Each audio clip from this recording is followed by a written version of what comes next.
Welcome everyone to Anime Talk. I am your host, Joe Animated, and welcome to another week where we discuss topics relative to anime and other Japanese media.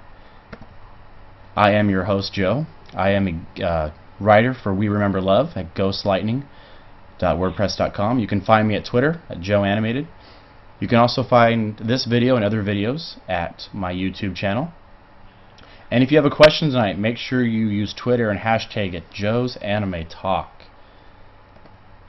My guest tonight, Lerxt. He works for the Anime Afterlife podcast, and you can find him at Twitter at Lerxt21121. Go ahead and say hi. What's going on, guys? Glad to be here. My other guest is Spiral from Chocolate Syrupy Waffles. He'll be joining us here in about 15 minutes. ChocolateSyrupyWaffles.com and Avukamu at Twitter. So we welcome you guys for joining, or we're glad you guys are joining us tonight, and we appreciate the time you're taking out of your day. So Lerxt, let's talk first. Alrighty, man.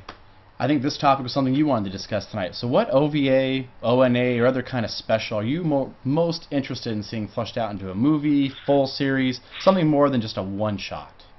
Right.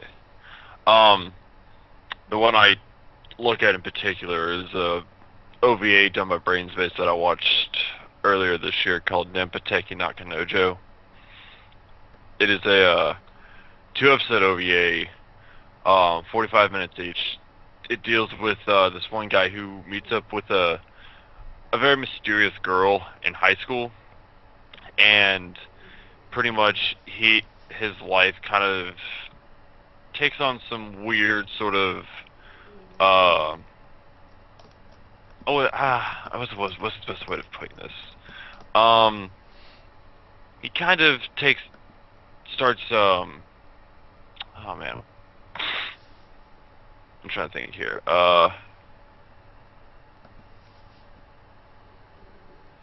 Just some really like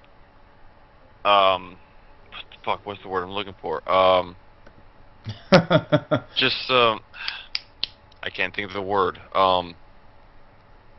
Just out of the ordinary events start happening. He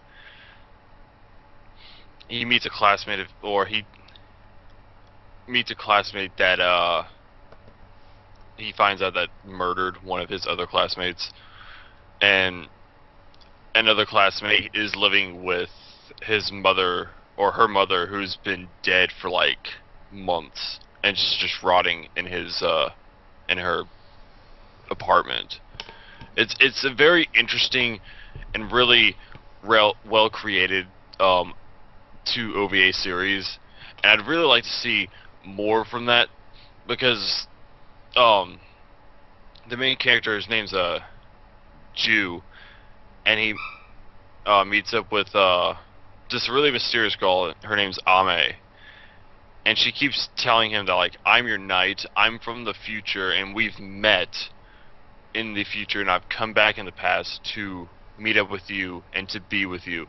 And you know, the whole relationship between the two of them really isn't like explored a whole lot between the 2 45-minute OVAs.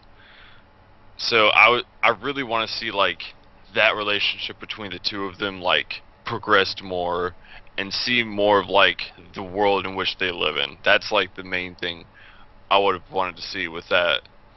And that's where this whole question arises from, is that 2-episode OVA. It's really good. If y'all have the chance to watch it, y'all definitely should.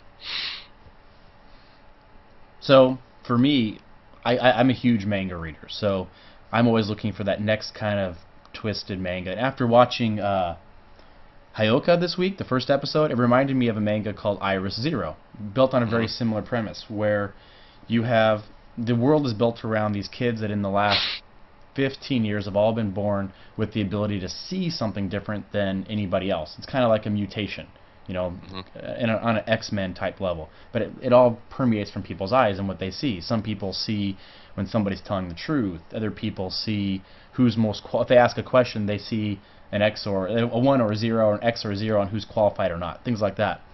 But it just reminded me that there's this one guy who's called the Iris Zero, who does not have an iris per se, but he's forced to actually, be this detective type person where he sees through things that other people don't see because his vision's not clouded uh, clouded by this iris ability. So I think, after watching this detective story, which was beautiful and all, but I thought was kind of cliche in some respects, seeing that animated and seeing those characters come to life, I think would be pretty cool. I would enjoy it personally. Cool. That sounds interesting. Now, Yeah.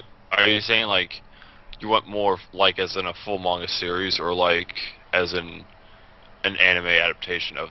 An anime adaptation of this manga, something, just to bring it forth, because I thought they did a good job of creating characters, creating this unique world different from the norm, where I don't know. Personally, just the whole kids that are detectives in the typical school setting just doesn't do as much for me. No matter how beautiful you make it and how cute you try to make the girl act, it just doesn't. It's still just your basic school setting to me. So, I think that would be great. Another, for me again, another manga I would enjoy would be Girl of the Wilds. I know Fosh is watching, and he would, Fosh and Dave, I think, read this as well. But great. It's got a great premise. It's a boy who ends up in an all-girls school, but all these girls have been trained to be, world-class fighters, and there's a lot of fun there. But I don't know if it'll translate well from the way the panel settings are and stuff into a more of a anime format, because the whole framing of panels and dialogue is excellent. I just don't know how well that would translate. But the plot's fun to watch or fun to read. So, who knows? But I mean, my active manga list is about 50 right now, so I got plenty to choose from on that end. Right. Um, Another one that I have is there's this manga that I don't even think it's updated a whole hell of a lot recently, but it goes by the name of Hyoka. It's this shoujo romance that I've been reading for a little while about just your typical generic shoujo romance, and it got its like a one episode special from Production IG, and it was actually really well animated, and it was really well voice acted and everything like that. And I would like to see maybe Production IG bring that back and actually put a full series to it, whether it be 12 or a 2-core, because I'm a big fan of shoujo romances, and I would really like to see that series just fleshed out into a full anime series. Hmm. Yeah. So next up, I've talked with you a little bit on Skype on different events, mostly sporting events, but in general, what genres of anime do you typically watch, or where do you lean towards when you pick a series to watch? When I pick a series to watch, or even an OVA movie, where are your leanings at? Well, in general, my particular genre I like to go for is the shoujo romance, or a romance in general. That is, I typically find that I enjoy that genre of anime the most. But really, when it comes down to it, I don't really have a particular genre well, I don't have really the particular genre that I try and always look for, though, because usually I'm open to anything. I will generally watch anything that's out there and available. It really does not matter to me, but I generally like romances the most, though. That's my genre of choice. Gotcha. Yeah, see, my leanings are more towards, I like the sci-fi, not so much supernatural, but maybe sci-fi. I guess supernatural in the sense that maybe kids can do weird things or strange things, but not to the point where, you're going out there and people are chasing ghosts and doing stuff. But Gotcha. definitely, I like action. I like something that's got some movement. Throw in a little comedy. I avoid the yuri and the yaoi stuff that leans heavily into that, When I watched Madoka, I thought that was a little on my fringe. Cute magical girls doing things. Not typically my cup of tea, but, when the girl's head got bitten off, I thought there was a hope. But, we'll see. But I lean more towards the shonen-esque type stuff, I guess. Simply because for me it's easy to pick up. It's it typically doesn't yeah it typically doesn't require a lot of me paying attention sometimes, especially because I have distractions, but things like that. And now that my kids are getting involved, I'm stuck watching things like Polar Bear Cafe or Puyo Puyo, you know. But it's all comes with the territory. All comes with the territory as well. But I am generally open to most things. But if it starts to just degrade into where the plot's horrible and the characters are pretty lifeless, no matter what genre it is, I can't watch it. Okay. I guess that's my Huh. point. I'm open to about anything, but I will draw the line at just bad, generally bad stuff. Okay. I don't know. I feel like lately I've gotten more into shonens. I picked up like three of the latest long-running series with Beelzebub, Hunter x Hunter, and Toriko. And I've generally liked both Hunter x Hunter and Toriko. I actually ended up dropping Beelzebub because it just became boring to me for after a while. But I see that I've seen myself generally take a liking to shonens as of late. Because usually they're just generally easy to pick up. You know, we got some mentions here like giant robot shows. Aquarion is a great example where it's over the top, it covers a lot of bases, but it's a lot of fun to watch. Right. You know, Right. you can pick it up from week to week and just enjoy it without having to think about symbolism or general other deep meaning stuff. It's just fun to watch. Yeah. I haven't started Aquarion yet. Oh, I I didn't I didn't do it like because I didn't want to. I had to like watch the previous Aquarion in order to watch Evol. But having seen what's going on around the interwebs with the people talking about it, saying it's like one of the I don't know. I've heard some. it's a show that knows exactly what it wants to be and plays it to perfection. It knows it wants to be a giant robot show that mixes in sexual innuendo and just general over the top from time to time, and it does it perfectly. It's not trying to be anything more than what it's supposed to be. And it's great because every week it executes right online with stuff, and it's fun to watch. And actually, surprisingly, in the last few weeks, they've really moved away from a lot of the merging sequences and done some other stuff. So it's gotten to be a lot more balanced. As somebody mentioned bananas, you know, there's a whole they do this goofy symbolism thing. Well, they'll talk about bananas and the reason that bananas are the god of the fruit, and they bend towards the sun, and it's just hilarious. It's a lot of fun. It's supposed to be just this outrageous, you know, Socrates type. It just cracks me up. I love Aquarion for what it is, and I'm glad I watched the original series over Christmas, because then going into this new series, I've gotten this continuous stream of just Aquarion stuff that was hilarious for me. I love it. I've heard I heard there's one person in that show that has an over fascination with holes. Not really Yes. sure what His name is Andy, and what his special power is he can dig holes with his ability. really Yes.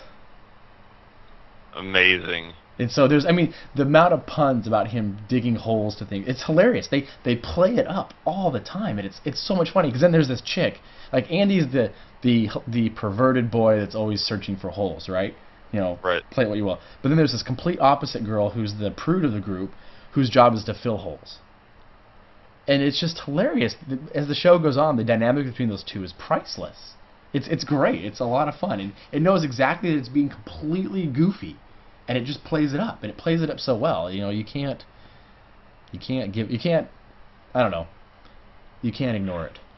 I've told myself that Aquarion's going to be one of those shows that I watch before the end of the year and before my podcast does their end of the year show. So I definitely will be watching it before year's end for sure. Especially after hearing all the hype and hoopla about it. So while we're on this topic, we got a question. How deep do you go into when you watch an anime? Like, are you looking for something in there, or are you just watching it because the visuals, plot, and characters appeal to you? Um, hmm, hmm. I don't know. I've never really thought of it that way. Here, while you're thinking about it, I'll answer real quick. Okay. So for me, I guess there's two generally speaking things. For some shows, I'm watching it because I enjoy it. I don't. There may be some more symbolism. I'm not paying attention. You know what I mean? And then there are other shows where the whole point is you got to catch on the dialogue bits, and there's something more you're trying to watch. And I guess I gauge each show by its own merit and decide how much I want to be involved in it. Okay. I think a part of the reason I watch as many shows as I do is part of me feels like since I'm a part of a blog that I feel like I should watch these shows to like to have like a general understanding of what's coming out nowadays, so I can cover them and see what's good and what's not good. I think a part of me has like kind of God, again with the words that I cannot think of off the top of my head. I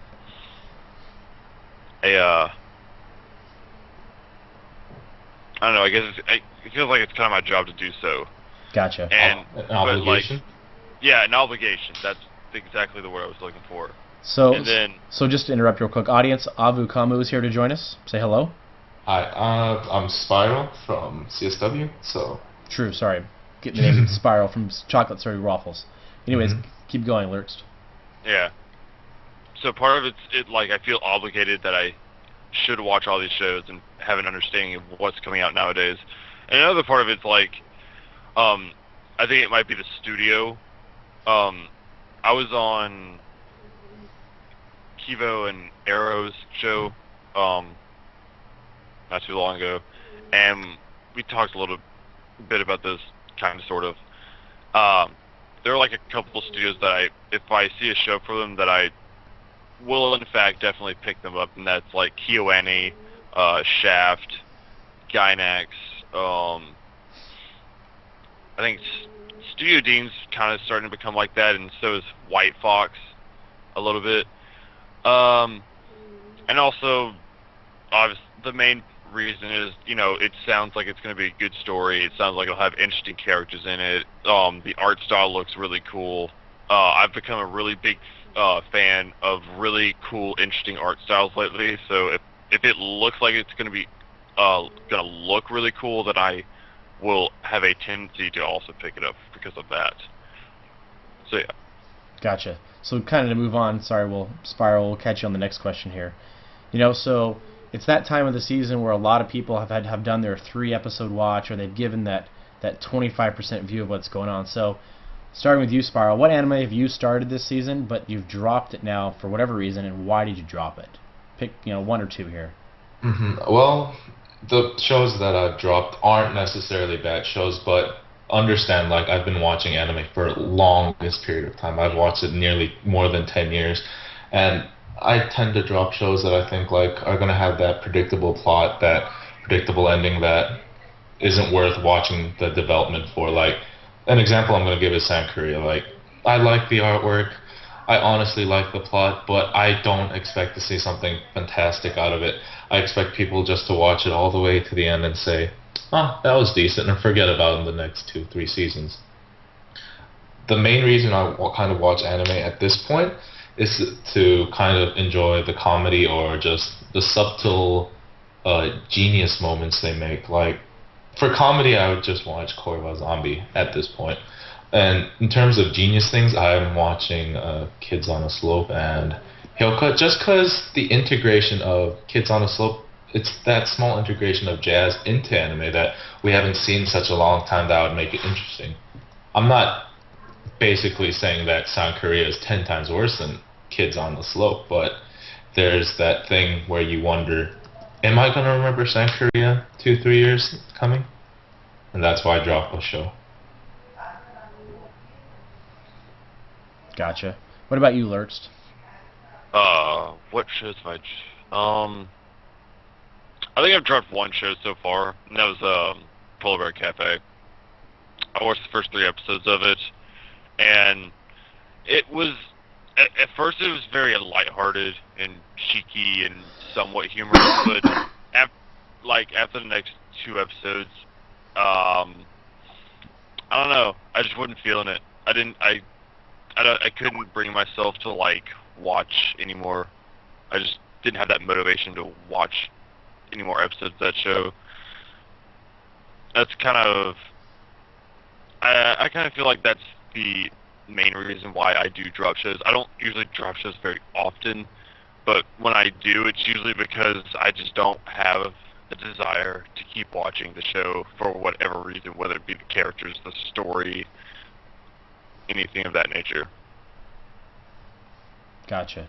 See, for this season, I guess for me, I went in with a specific list of things that I was really interested in, and so I gave a couple other things a try. So for me, I didn't really have a broad spectrum. I just because of my time, I narrowed things down to about 6 or 8 that I really wanted to watch. And if there was something else along the way, maybe.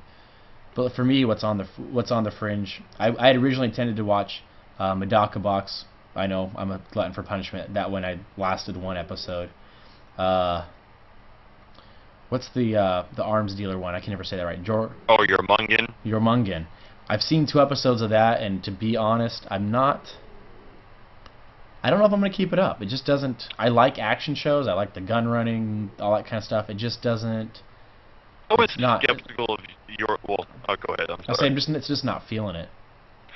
I was real skeptical with your Mungan after the first episode because I had a fear that it was going to be too much like a Michael Bay movie where it was like all action and no plot whatsoever.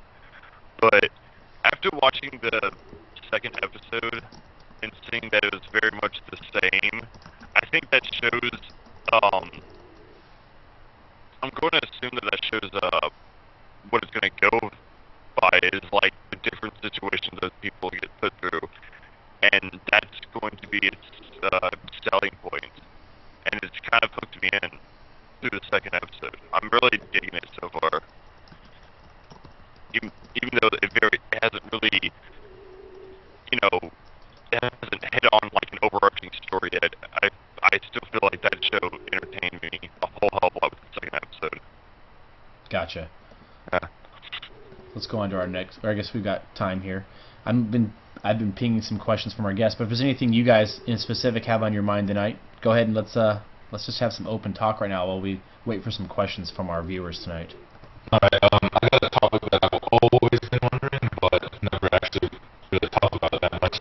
It is the adaptations from games to anime. Like, I'm starting to see a trend where um, family, say, visual novels are become really good shows, but at the same time, you have arrogant and H visual novels just turning out to be really not well received shows, and then I was just wondering the critique and approach on that.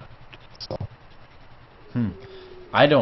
Personally, I don't play a lot of any of that stuff, so I don't really have any point of view. I mean, I've watched Persona and a few other visual novels that have been, or games that have been transitioned, but for me, it's kind of one of those genres that I haven't been a part of. I don't know about you, Lerxt. I can't say I've I don't know, I can't say I've watched very many video game to anime shows per se. I mean, like, the biggest comparison I'm going to make is, like, the Air kind of Clannad. Like, those visual novels, Family Safe, turns out to be really popular shows. Arguably, perhaps the best anime of the decade, according to a lot of people. But at the same time, you have other games, such as Magikoi, or I'm predicting Little Busters animes in the Parent Plot just because of this. A lot of H novels and a lot of H video games. It seems that it serves just to please the fans, just the fan service rather than focus on the plot. And I was really disappointed when, especially Magikoi, it turned out just to be a fan service rather than for plot and character development.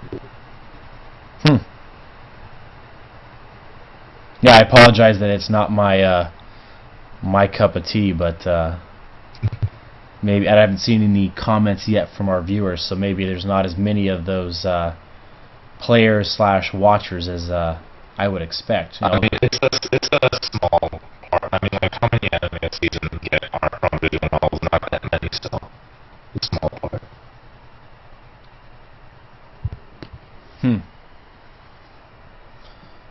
So, apparently we're having some audio issues, so hopefully we can get these resolved here as we talk. But so let's go back a question here since you're here, Spiral. We were talking earlier. I put your contact information up there for those that missed it earlier. But we were talking earlier about, is there an OVA or special ONA, something like that you would like to see fleshed out, maybe into a full-length movie, maybe a single season show, things like that. It can even be. Koji Seo is a brilliant author, and his first series, Suzuka, got a really poorly made anime in terms of drawing, plot, and characterization. Kimi no Iromachi, although the manga is not as popular as Suzuka, it still has great character development and could turn out into a great story. I saw the OVA, and I was disappointed. I thought there's no way they can make this into a 1-2 episode OVA. They have to give it at least 24 episodes. And I'd honestly like to see people give Koji Seo another chance. Yeah, we were discussing earlier that for me, I don't watch a large amount of OVAs and stuff, but I do like. There are a lot of manga I would not mind seeing transitioned over to anime, just because I think their plots are unique enough and their visuals would be cool. Running live. So we got a question from somebody here. Have you guys ever played a visual novel? Well, what visual novels have you played, and what's your opinion about it, or which ones would you recommend? I've played about a total of 2. No, actually, probably 3 or 4 visual novels. I guess you could call them Persona games visual novels. Some of my code is called them visual novels, so I'll throw them in as such. And I also played Kitao Shoujo and Jisenju no Mao. My particular opinion is that they're not that bad. They're very time consuming. You have to devote a lot of time to playing a visual novel. It's not something you can just sit down one afternoon and play it and be done with it. But yeah, they're enjoyable, depending on what your favorite genre of liking as a visual novel would be, whether it be anime or otherwise. Spiral? Well, I hate to be the classic fanboy and jump on a bunch of already popular visual novels, but I'm not going to distinguish between just fan-made fan-made visual novels. For me, it's the interaction of plot, character, and gameplay as well. Visual novels should basically be a book that we visualize as a visual novel, and I think one of my favorites has to be Utari Rumono, the one being song. It has a fantastic plot, fantastic story, great gameplay, and another personal favorite of mine is Chaos Head and Science Gate. Not only because the plot is really decent, but the characters are just so well developed, and every CG is just beautifully drawn. I've played a lot of visual novels. I've probably played more visual novels than 50 to 100. Oh, wow. I can honestly say I have never played a visual novel. I don't. It's just I guess when I'm playing a game, for me, I'm a console gamer, so Xbox 360, and a lot of times I play first person shooters. So it just doesn't work out. Yeah, I guess for me it's just not enough time. So apparently we're having an issue with you guys on Skype. Let me see if I can clear this up while we continue to go forward. I'm trying out some new software tonight to try to make things a little easier, but it sounds like it may actually I'm going to try and increase my mic volume, because my mic's really sensitive and it picks up everything, so I've set it down kind of low. Alright, so hopefully that sounds a little better. I've increased a little bit of the audio levels here. Yeah, I increased my mic too, so. Seems to have gotten worse as we've gone, unfortunately. I apologize, everybody. So, for our viewers, if there's any additional questions, get them in now while we get some final thoughts in here. So, I appreciate you guys coming on tonight, talking some topics with us. That's no problem. Yep. I know that now that Spiral's on live, I know everybody wants to hear him talk about the Anablog tournament, but I think we can safely avoid that and leave that to where it's at. I'm sure there's lots of people that would love to poke at you, but we'll let them stay off to the side tonight. Right. Right.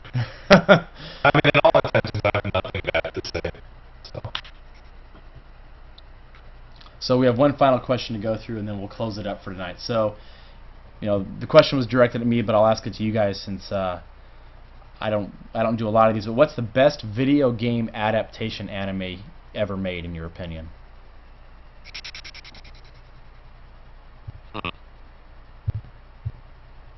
Sit here. I'd rather go with Clannad.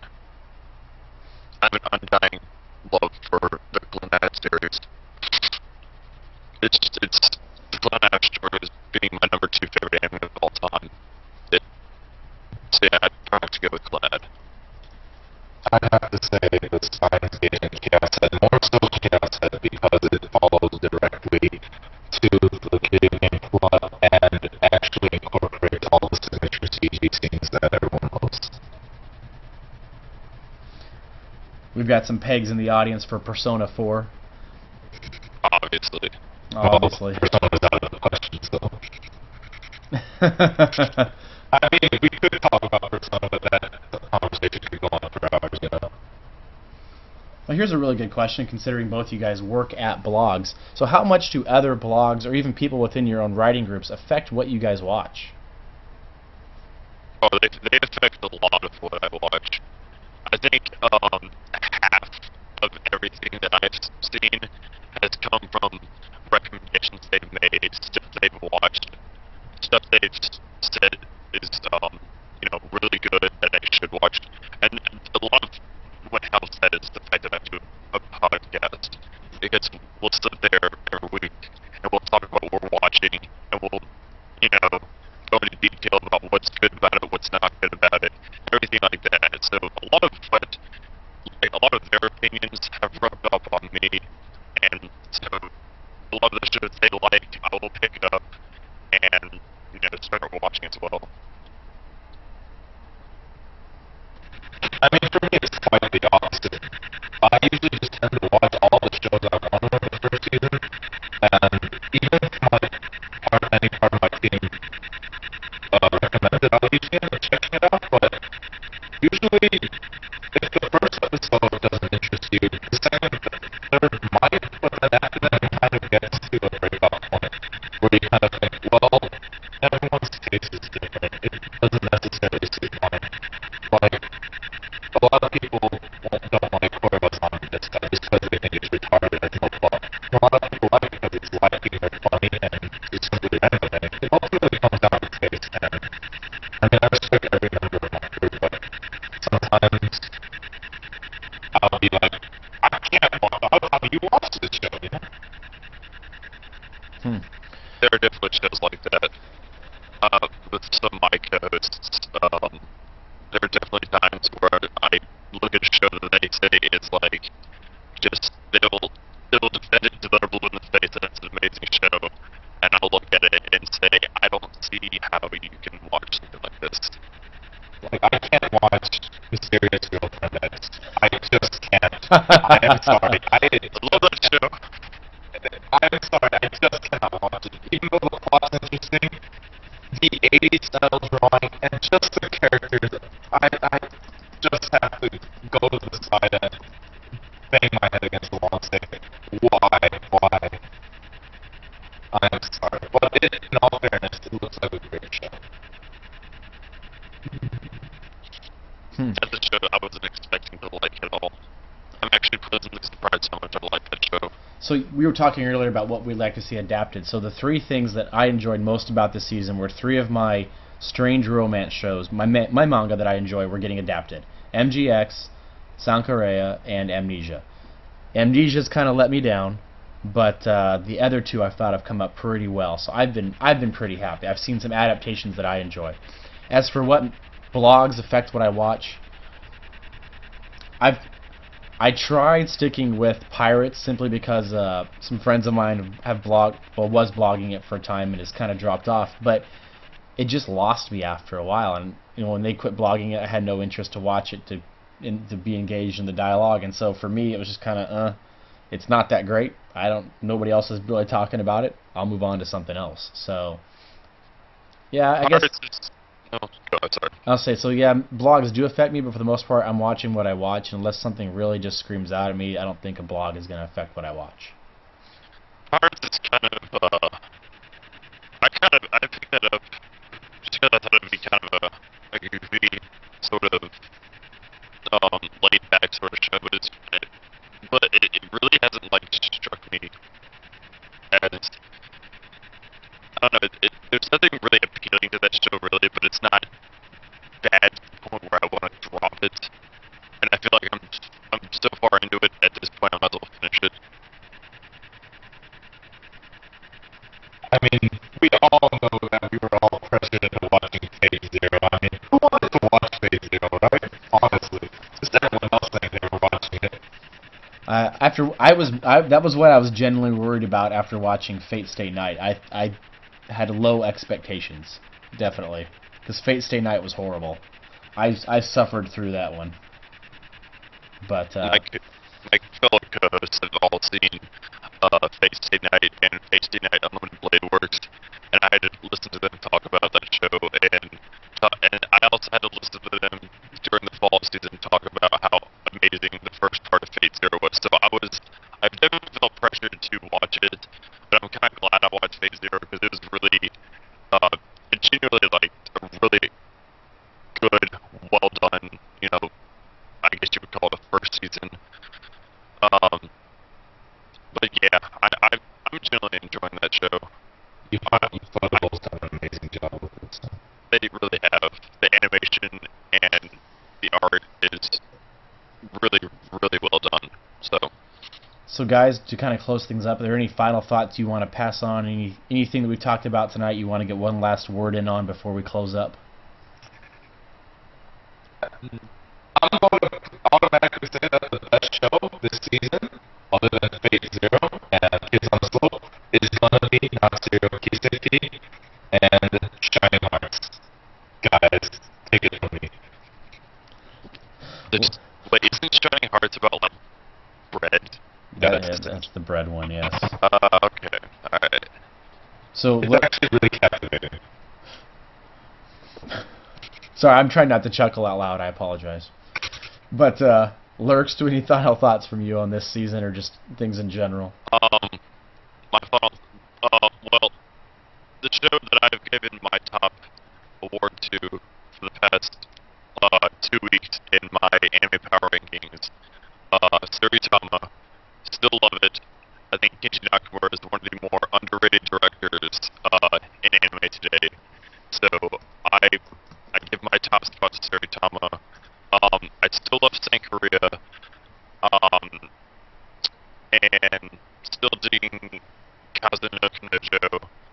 I don't know. There's a lot of great shows out there right now that I'm really, really liking. But my top dog is Suritama. Still, it's the one show that I always look forward to watching every week.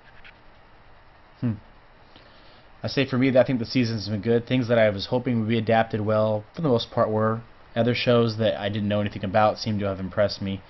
I have to disagree with you on Suritama. I think other than nice, pretty, bright colors, it's not doing it for me. But like I said, I think Sankaria actually improved on the manga, where Amnesia completely missed the point. So I think this season, as far as spring, I think after having kind of a average winter, just nothing really stood out. I think this spring season has really brought forth a lot of shows that a lot of people are interested in across the board. So I agree with you. I agree with you on Sankaria. I'm reading Sankaria as well, and I'd say like the directing of that, like the first 3 episodes has been like above and beyond what I was actually expecting out of that show. I say the way they've captured the idea of what's going on much better than I thought they could be done. So they've made an average to okay manga into a a visually appealing, and they've just an overall structured it and directed it in a way that makes it much more enjoyable to watch than I would have expected. So I think one of our listeners has mentioned Moe Cthulhu. I'll say this right now: that is my guilty pleasure for starting, and probably for the entire year, because I'm not a big fan of Sebek. I've watched some shows from Sebek and not liked what I've seen, but Nirako is surprisingly enjoyable. I will give it that. It is fun to watch. I have a fun time watching Moe Cthulhu. So, everybody, thank you for watching. I want to say thank you to my guests as well, Spiral and Lerxt. I appreciate you guys coming on. No problem. No problem, man. And as always, this video will be uploaded to YouTube tonight, and then you can find us every week at Ustream on this channel that you're watching now. Thanks again, guys, and see you in the blog sphere.